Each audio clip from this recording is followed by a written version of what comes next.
G'day everybody, WheresWally here. Well, Danny, what did you do? $1 million. I hope your significant other is on board with this enterprise of yours. Okay, Danny has made some brave, if not super dumb challenge. Now, this one is going to be super easy, barely an inconvenience. So let's have a look, as Adam would say. Let's have a look.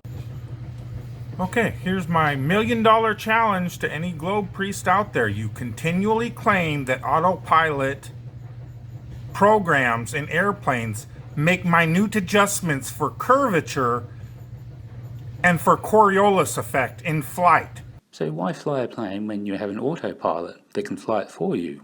Meanwhile, you and the co-pilot are having a good old meal of the fish. Not saying I know exactly how everything works. Pull the programming and point to the specific code, computer code, that proves the planes make these adjustments on their own. Go ahead, we're waiting. Well, I'm happy you are waiting, but I dare say some plane companies might not want to give up their proprietary code. So I guess, Danny, you're thinking I'm making an excuse right about now, don't you? I guarantee you what you'll do instead is come up with every excuse in the world why you can't or won't provide the programming and the code that proves your insane claims that the planes adjust for curvature and Coriolis effect. Yeah, called it. When there were no computers on the first planes on Earth and they flew around just fine and not one of the pilots ever adjusted for curvature or Coriolis effect. Or, now hear me out, Danny, maybe they're doing those adjustments in the course of just flying the plane. Well, keeping it level, keeping it on course. What do you reckon? And to that point, I dare you to get a pilot under the penalty of perjury and jail to testify that he makes adjustments when flying to adjust for the curvature of Earth or Coriolis effect of Earth's rotation. Just one pilot to swear? That shouldn't be too hard. Now, do I know any pilots? Let me think. Who do I know? Who can I ask? Let me think. Not saying I know exactly how everything works, so that all the other pilots on Earth can laugh at him as he gets his ass thrown in jail because no such thing has ever happened. Now, are you sure about that, Danny? Are you $1 million sure about that? Okay, now settle down, Danny. Sending me $1 million will be hardly a laughing matter, you know. So let's do the second part of this challenge first. And bear in mind, I only need to do one of these two parts, as Danny has said in the title. Only one is necessary to win the $1 million. Thanks, Danny. Okay, so no one in my audience will be shocked to find out that the best responses to the $1 million challenge of pulling the programming, the computer code, that proves airplanes make these phantom adjustments for curvature and or Coriolis, the best response they can muster up is, you're not a pilot. We'll discuss that in a minute. Or you don't know how planes work. I worked around planes for 3 years. So you worked around planes, eh? Well, I'm sure you did. But I can't imagine how mopping the hangar floor gives you any knowledge on just how autopilots function in a plane, Danny. As far as me not being a pilot, what is it exactly that has deluded you globetardians into thinking a pilot is some sort of a brilliant person? I don't know. The thousands of hours of training, the studying, the constant reviewing of the skills, time in the simulators, the pressure not to kill hundreds of people, the women, the maths abilities, the memory required to do all those tasks. The brilliance of those at the top of their game. Outstanding, isn't it? A monkey could be a pilot, almost literally, these days. Danny, it takes huge amounts of skill to be a top pilot. They are responsible for airworthiness of the plane even before the takeoff. Let's have a look at Wolfie doing the hard yards. So being a pilot has plenty of ups and downs, and one of the responsibilities we have as a full-time corporate pilot is to check the tyre pressures on the aircraft daily. So that's what I'm doing now.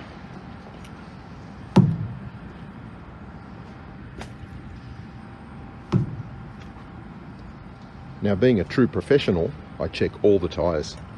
You never cut corners, because that can affect the safety of the operation.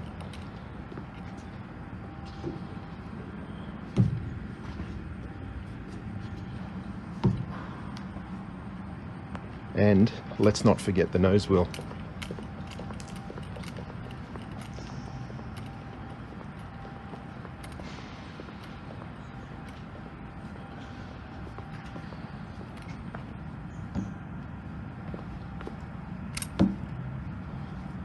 All good. So that's another day's work completed. It takes it out of you, I tell you. I really wish I was part-time sometimes. Pilots like Wolfie 6020 are nothing but overpaid. Okay, I can agree with you on that point. I mean, he got 5-figure bonus for just sitting in quarantine for 14 days, doing absolutely nothing but smashing flat earthers. Not saying I know exactly how everything works. Glorified babysitters that are there only to react if the computers fail. So now you're actually admitting that pilots can actually fly the plane and are needed to do so when everything goes tits up. So it seems like you're going to need a really good pilot there, aren't you? I mean, the autopilot has just bailed and run away. Things got too tough for it, didn't it? Now you need a pilot who's going to pick up the pieces and save the day. Not saying I know exactly how everything works. The very computers that must contain code telling the plane to make these phantom adjustments for either curvature or Coriolis that don't exist, but dogmatic religious zealot preachers just like Wolfie 6020, the glorified babysitter. Well, there seems to be a whole lot of Wolfie hate going on since that first video. What happened? Did the Yellow Earth Observer have a word with you, Danny? Many pilots are at least smart enough to have come to the realization they don't fly around a whirling, twirling, vacuum-encased space rock. Many? Really? Please ask them to have a chat with Wolfie. He never seems to be able to find them. They never seem to want to stick around. Ask Taboo Conspiracy about the day that FE Viper 16 pilot talked to Wolfie and then he took off at a great rate of knots after only just 2 questions. Not saying I know exactly how everything works, and you know as well as I do. You will not actually contact the programmers to get the code that proves adjustments are made by planes for Coriolis or curvature, because you know they don't exist. Mr. Globe, superhero. Wow, them's fighting words, Danny. Okay, so here we go. Part 2. The swearing. Let's do it.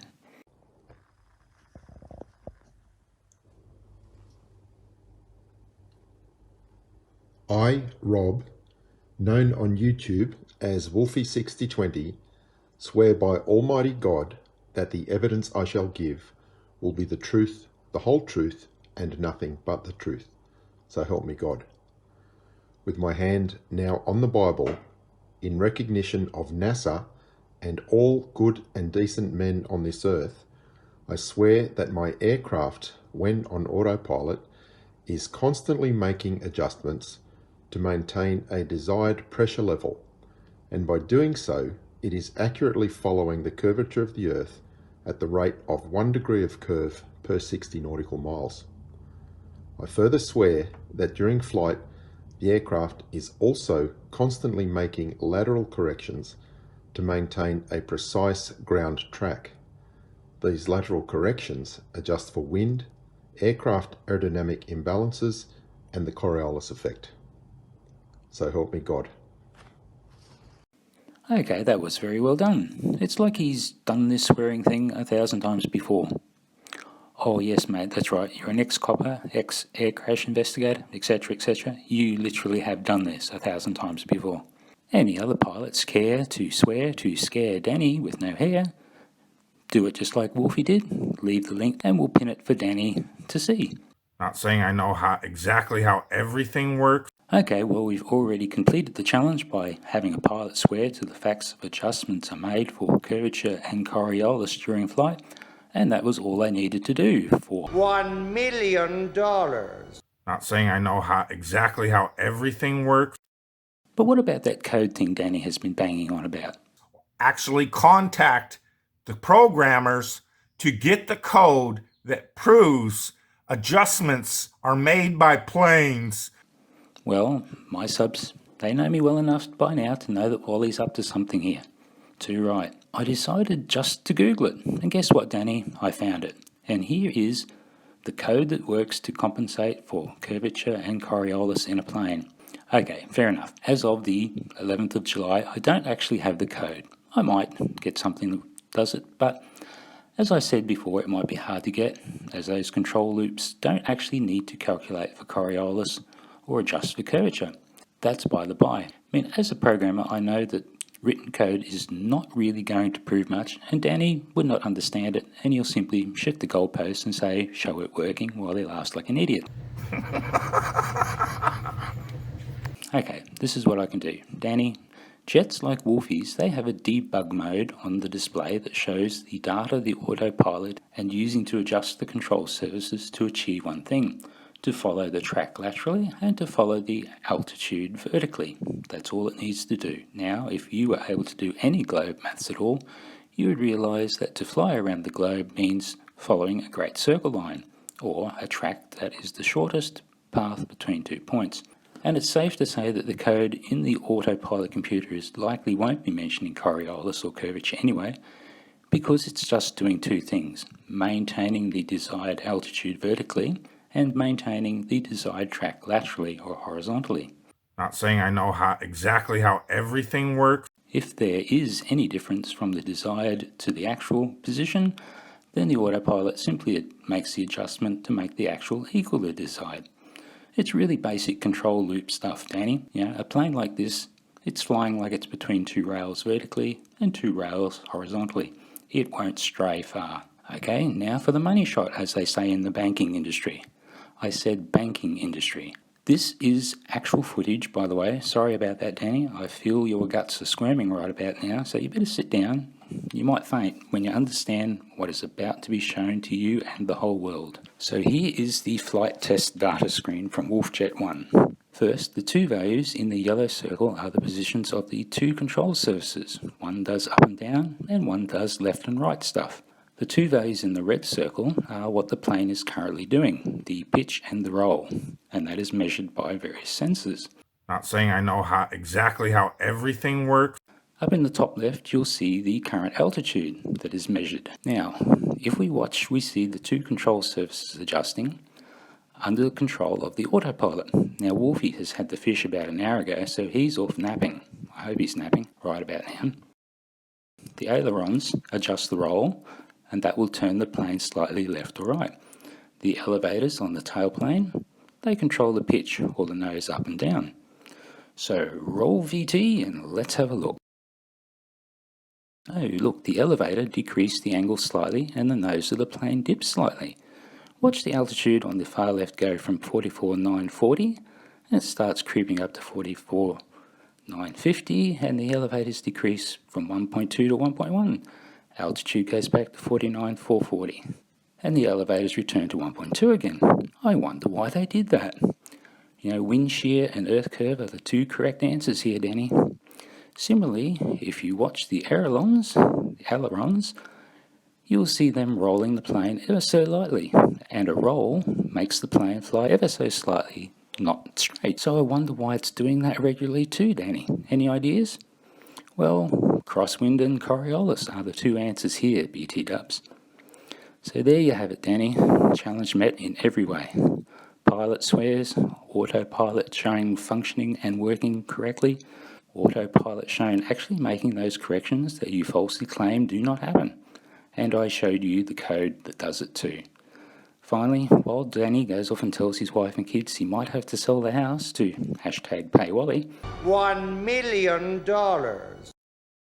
let's watch as Wolfjet 2 lands. Now this is from the belly cam and it's in 2K glorious resolution. And it's a nice descent and landing with the nose up attitude as well, the whole way down. Just saying. Remember, if any other Globe pilots want to swear for Danny, make a quick video and I'll put the link in the description as well. So pop over to Danny's challenge video, the link is in the description as always, and tell him WheresWally has met his challenge in every way and it's now time to #PayWheresWally.